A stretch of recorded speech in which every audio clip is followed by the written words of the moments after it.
ადგილობრივი თვითმმართველობის არჩევნებამდე ერთ თვეზე ნაკლები რჩება. სავარაუდოდ ერთ თვეში გაგზავნის მმართველი გუნდი საკონსტიტუციო სასამართლოში სარჩელს, რომელიც ნაციონალური მოძრაობის დანაშაულებრივ ქმედებებს აღწერს და პარტიის არაკონსტიტუციურ ძალად გამოცხადებას ითხოვს. საპარლამენტო საგამოძიებო კომისიამ 6 თვიანი მუშაობა დაასრულა და ნაციონალური მოძრაობის მმართველობის 9 წელი თითქმის 500 გვერდში ჩაატია. კვლელობა, ტერორი, წამება, არაადამიანური მოპყრობა, ღირსების შელახვა, გაუპატიურება, პირადი ცხოვრების ხელყოფა, შანტაჟი, ბიზნესის რეკეტი, კორუფცია. საგამოძიებო კომისიის დასკვნა ყოფილი ხელისუფლების მმართველობის არაერთ მძიმე ეპიზოდს აღწერს. დოკუმენტში განსაკუთრებული ადგილი 2008 წლის რუსეთ-საქართველოს ომს უჭირავს. აღწერილია პოლიტიკური ნაბიჯებიც და ის ქმედებები, რასაც საქართველოს ტერიტორიული მთლიანობის ხელყოფა მოჰყვა. იზი ბურნაძემ იმუშავა ამ თემაზე, ის უერთდება ახლა კურიერი პიესის სტუდიას, იზის საღამოშვიდობისა, რა ტიპის სარჩელს წარადგენენ ნაციონალური მოძრაობის წინააღმდეგ. საღამომშვიდობის საგამოძიებო კომისიის დასკვნა არის მზად, პარლამენტმა შესაბამისი დადგენილება მიიღო, რაც უკვე იმას ნიშნავს, რომ სულ მალე საკანონმდებლო ორგანოდან პროცესი გადაინაცვლებს საკონსტიტუციო სასამართლოში. თუმცა იმისთვის, რომ საკონსტიტუციო სასამართლომ დაიწყოს განხილვა საკითხის ნაციონალური მოძრაობის არაკონსტიტუციურ ძალად გამოცხადების შესახებ, საჭიროა, რომ მომზადეს შესაბამისი სარჩელი. თავის მხრივ ამ სარჩელის მომზადებას, როგორც სახელმწიფო გუნდის წევრები აცხადებენ, დასჭირდება დაახლოებით ერთი თვე.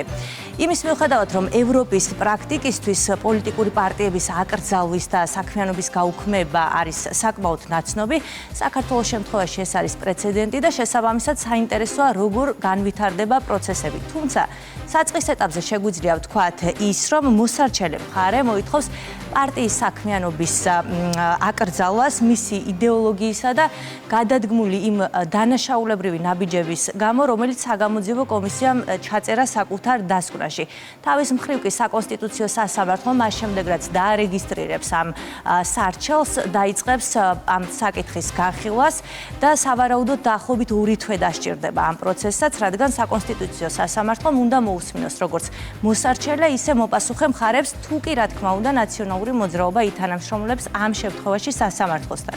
რაც შეეხება უშუალოდ დოკუმენტს, ძალიან მოკლედ რომ ვთქვათ, რა დაედება საფუძვლად საკონსტიტუციო სასამართლოს გადაწყვეტილებას, ჩვენ ვიცით, რომ საგამოძიებო კომისია დაახლოებით 6 თვე მუშაობდა ამ საკითხზე, გაიმართა დაახლოებით 150 სხდომა, მოусმინა კომისიამ ათეულობით პირს და 500 გვერდამდე დოკუმენტი მომზადდა. ამ დოკუმენტში მოკლედ რომ ვთქვათ, ჩაიწერა ის, რომ 2003-2012 წლებში, ანუ წინა ხელისუფლების პერიოდში ადამიანის ფუნდამენტური ყველა უფლება ირღვეოდა სისტემატიურად და სისტემურად და ეს ნათქვამი აქვს ევროპულ სასამართლოს და საგამოძიებო კომისიის დასკვნამდე სწორედ იყო როგორც ქართული მართლმსაჯულების მიერ მიღებული გადაწყვეტილებები არაერთ საქმეზე, ისე ევროპული სასამართლოს მიერ მიღებული გადაწყვეტილებებიც. სწორედ აი ამ ფაქტებზე დაყრდნობით მოუწევს მუშაობა საკონსტიტუციო სასამართლოს, შესაბამისად გადაწყვეტილებაც იქნება სწორედ ამის შესაბამისი და ამ გადაწყვეტილებას, როგორც მოკლედ ვთქვით, დაახლოებით უნდა ველოდოთ ჩვენ უკვე წლის ბოლომდე.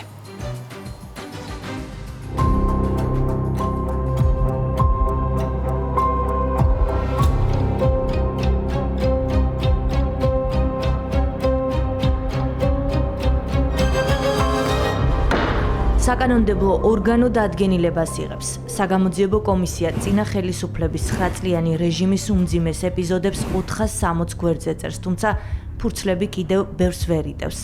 6 თვიანი მუშაობა, 46 სხდომა, გამოკითხული 129 პირი და ნაციონალური მოძრაობის პერიოდში ჩადენილი არაერთი მძიმე დანაშაული. დოკუმენტი საკონსტიტუციო სარჩელის მთავარი საფუძველი ხდება, რაც იმას ნიშნავს, რომ პროცესი რუსთაველის 8-დან გამსახურდიას 8 ნომერში ინაცვლებს. მმართველი გუნდი საკონსტიტუციო სასამართლოს სავარაუდოდ ერთ თვეში მიმართავს. სარჩელის მომზადებას სჭირდება ჯერ, ასე ვთქვათ, გარკვეული პერიოდი, იმიტომ რომ ვინც იმუშავებს კონკრეტულად სარჩელის მომზადებაზე, მან უნდა დოკუმენტი შეისწავლოს. ეს იქნება, რა თქმა უნდა, შეეხება პარტიას. აქ არ იქნება საუბარი ინდივიდუალურ პირზე, მაგრამ არსებობს კანონი პოლიტიკური პარტიების შესახებ, რაც ითვალისწინებს პარტიის აკრძალვას, იქ უფრო დაზუსტება მოხდა, რომ არ მოხდეს ანალოგიური შინაარსის და სოფხედელობრის პარტიის შექმნა ელემენტარულად შეცვლილი რაღაცა მხოლოდ სახელით. ამასაც კანონი უზრუნველყოფს. ეს რა თქმა უნდა პირველი შემთხვევა შეიძლება იყოს თუ შესაბამისი გადაწყვეტილება მიიღოს საკონსტიტუციო სასამართლომ, მაგრამ გარკვეული საკანონმდებლო უზრუნველყოფა ამას თან ახლავს. ზოგადად პიროვნების მიმართ რომ მას ზოგადად პოლიტიკური ან საზოგადოებრივი აქტიურობა აეკრძალოს, ესეთი გადაწყვეტილება თუ იქნება მიღებული საკონსტიტუციო სასამართლოს მიერ, მაგას ვერ მოგახსენებთ. წინა ხელისუფლებას სამართლებრივი ფასის გადახდა მოუწევს. სისტემური დანაშაული, წამება, ძალადობა, მკვლელობები, ფინანსური ტერორი, მედიის შევიწროება და რუსეთ-საქართველოს ომი. დარღვეულია ადამიანის ყველა ფუნდამენტური უფლება.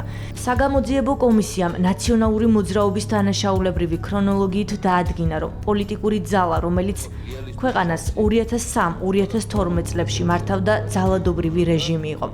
ძალადობას თან ანტისახელმწიფოებრივი ნაბიჯებიც ახლდა. დასკვნაში განსაკუთრებული ადგილი უახლესი ისტორიის მძიმე თარიღს, აგვისტოს ომს ეთმობა. კომისიამ დაადგინა, რომ ხელისუფლებამ კოდორის ხეობა დანაშაულებრივად რუსეთს ჩააბარა. ომი არა პროფესიონალი სამხედროების, არამედ პოლიტიკოსების მიერ ლობისტური ძალების დავალებით იყო მართული. დოკუმენტში ასახული არის ყველა ის ძირითადი დარღვევები, რომელიც მიმართული იყო ადამიანის ფუნდამენტალური უფლებების წინააღმდეგ და რაც რა თქმა უნდა სრულად არის ასახული ჩვენს კონსტიტუციაში.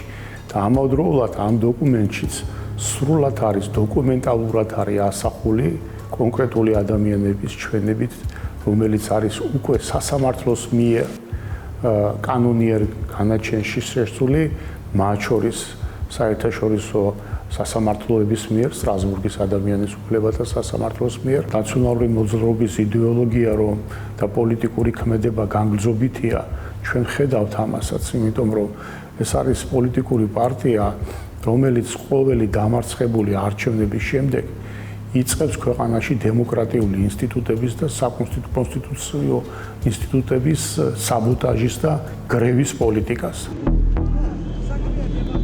საქართველოს გზა ომის შემდგომ სამართლებრივ ბრძოლაშიც რთული იყო. იუსტიციის მინისტრის მოადგილე განმარტავს, რომ მაშინდელმა ხელისუფლებამ სუვერენიტეტის განმტკიცებისა და ტერიტორიების დაბრუნებისთვის არაფერი გააკეთა. დაზიანებული პროცესის გამოსწორება კი საერთაშორისო ასპარეზზე ქართული ოცნების ხელისუფლებაში მოსვლის შემდეგ დაიწყო. ომიდან სულ რამდენიმე თვეში, ოქტომბერში მიღებული იქნა ის ევროსაბჭოს ცნობილი რეზოლუცია, სადაც ორ ძალიან მნიშვნელოვან ფაქტორზე იყო, ფაქტობრივად, რადგან საერთაშორისო სასამართლოები სტრასბურგში და ჰააგაში მსჯელობდნენ, პოლიტიკურად უკვე შეფასება გაკეთდა ორ თვეში და ჩაიწერა ომის დაწყება დაბრალდა საქართველოს და კიდევ უფრო მძიმე ჩაიწერა, რომ ქართველმა სამხედროებმა ჩაიძინეს ომის დანაშაულები და იქ ერთ-ერთი პუნქტი იყო, რომ ეხლა ეს ყველაფერი უკვე უნდა დაედგინათ საერთაშორისო სასამართლოებს. აქ გამტყუნებული იყო როგორც ქართული მხარე, ისეთ რუსული მხარე და საინტერესო დეტალი არის, რომ ეს იმდენად მძიმე ჩანაწერი იყო, რომ რუსულმა დელეგაციამ ხელი არ მოაწერა, ანუ მათ დაიცვეს საკუთარი ჯარისკაცები, განსხვავებით ქართული დელეგაციისგან. ამისგან ძალიან მალევე უკვე ტალიანის კომისიასთან დაიწყო მაშინდელმა ხელისუფლებამ თანამშრომლობა და მალევე დაიდო დასკვნა ის, რომ ზუსტად იგივე რაც აქ ხელი მოაწერეს, ამას დაემატა ისიც, რომ ჩვენ სტრასბურგის სასამართლოში წინ დაგვხვდა მაშინდელი ხელისუფლების წარმომადგენლების განცხადებები, მაგალითად თავდაცვის მინისტრის მაშინდელი მოადგილის განცხადება პირდაპირ ციტირებული აქვს სტრასბურგის სასამართლოს, რომელიც ამბობდა, რომ დიახ, საქართველოდან გასროლილი ჭურვები ჩამოვარდა ქართულ სოფლებში. ხო, ქართული არასამთავრობო ორგანიზაციების მიერ შეტანილი, მათ შორის იყო საია, შეტანილი საქმე, სადაც საქართველოს აბრალებდნენ, რომ ცხინვალი დაიბომბა აქედან, რომ ჩვენი ჯარისკაცები ხალხს იქ აწამებდნენ, აუპატიურებდნენ და ასე შემდეგ. აი ესეთი მძიმე ბრალდებების ფონზე გადმოიბარა საქმე ქართული ოცნების ხელისუფლებამ და ჩვენ ქვეყანას გაუმართლა, ასე ვთქვათ, და ყველას ერთად გაგვიმართლა ის, რომ საბოლოოდ სუფთად გამოვედით. საგამოძიებო კომისიამდე იყო ქართული და ევროპული მართლმსაჯულება. სტრასბურგის სასამართლოს დადგენილი აქვს, რომ ნაციონალური მოძრაობის დროს ადამიანის ფუნდამენტური უფლებები მუდმივად ირღვეოდა. დახოცილი ადამიანები, გამოუძიებელი საქმეები, ციხეში ჩაცხრილულები და დაღუპულები. ევროპულმა სასამართლომ დაადგინა ისიც, რომ პენიტენციურ დაწესებულებაში წამება სისტემური და სისტემატიური იყო. სასამართლოს ძალიან ზოგადი სტატისტიკაც მკაფიოდ აჩვენებს თუ რა ვითარებაში იყო მაშინ საქართველოში ადამიანის უფლებების მდგომარეობა. აი ზოგადი რიცხვები რო ავიღოთ, რაც საქართველოს ევროსაბჭოს წევრია, რასაჩივრებით შესულა საქართველოს წინააღმდეგ, აქედან 80% მოდის ნაციონალური მოძრაობის პერიოდზე. და დარღვევები რაც დასდგენია რამდენიმე ასეული დარღვევა, აქედან დარღვევების 80%-იც მოდის 9 წლიან პერიოდში. 2011 წლის ბოლოს და 2012-ის დასაწყისში, როდესაც 2012 წელს მოხდა ხელისუფლების ცვლილება, სტრასბურგის სასამართლოში მიმდინარე იყო 3000-ზე მეტი საჩივარი და შედარებისთვის, აი წლევანდელი წლის დასაწყისში იყო მხოლოდ 198. ანუ ამ პერიოდში, ქართული ოცნების პერიოდში 95%-ით შემცირდა სტრასბურგში არსებული საქმეების რაოდენობა. ხელისუფლებაში რევოლუციით მოსულ პარტიას კონსტიტუციური წყობილების საფრთხე თაფასებს კონსტიტუციის ავტორი. მთავრობის მეთაური აცხადებს, რომ ნაციონალური მოძრაობის მიერ გადადგმულ ნაბიჯებს, როგორც ხელისუფლებაში, ისე ოპოზიციაში ყოფნის დროს სამართლებრივი პასუხი უნდა გაეცეს. ჩვენ ვფიქრობთ, რომ ის პოლიტიკური პარტიები, რომლებიც იწოდებიან რადიკალურ ოპოზიციად, კოლექტიურ ნაცმოძრაობად, მთლიანობაში წარმოადგენენ საფრთხეს კონსტიტუციური წყობილებისთვის. ისინი, როდესაც იყვნენ ხელისუფლებაში, პირდაპირ უპირისპირდებოდნენ ქვეყნის კონსტიტუციურ წყობილებას და ახლაც, როდესაც არიან ოპოზიციაში, ამ 13 წლის განმავლობაში პირდაპირ ისინი უპირისპირდებიან ქვეყნის კონსტიტუციურ წყობილებას, რასაც უნდა გაეცეს შესაბამისი სამართლებრივი პასუხი. რა თქმა უნდა, ეს არის საკონსტიტუციო სასამართლოს საქმე. შესაბამისად, ჩვენ ვფიქრობ, უნდა მივმართოთ საქართველოს საკონსტიტუციო სასამართლოს იმისათვის, რომ დადგინდეს სამართლებრივი ჭეშმარიტება ამ ყველაფერთან დაკავშირებით. არ შეიძლება ასეთმა ადამიანებმა, უცხოელმა აგენტებმა გარედაკვეთით მუდმივად რაღაცა შფოთვის რეჟიმში ამყოფონ ჩვენი ქვეყანა. ჩვენ გვაქვს სხვა პასუხისმგებლობა ჩვენი საზოგადოების წინაშე, ჩვენი ქვეყნის წინაშე. ჩვენ გვინდა საბოლოოდ დავამშვიდოთ ეს ქვეყანა. მესამე პრეზიდენტის პარტიის ბედი პირველი პრეზიდენტის მამის სახელობის ქუჩაზე გადაწყდება. თბილისის შემდეგ პროცესები ბათუმში გადაინაცვლებს. ეს მას შემდეგ, რაც სახელისუფლებო პარტია საკონსტიტუციო სასამართლოს ნაციონალური მოძრაობის აკრძალვის მოთხოვნით შესაბამისი სარჩელით მიმართავს. ის, რაც ჩვენი ქვეყნისთვის უპრეცედენტოა, კარგად ნაცნობია ევროპული პრაქტიკისთვის და არა მხოლოდ. გერმანია, საფრანგეთი, უკრაინა, მოლდოვა, თურქეთი ქვეყნებმა ოპოზიციური არაერთი პარტია აკრძალეს. ზოგ შემთხვევაში კი პროცესი ისევ მიმდინარეობს. თუმცა საქართველოს შემთხვევაში პარტიის გაუქმების საკითხი არა პოლიტიკური გემოვნებით, არამედ სასამართლოს გადაწყვეტილებით მოხდება.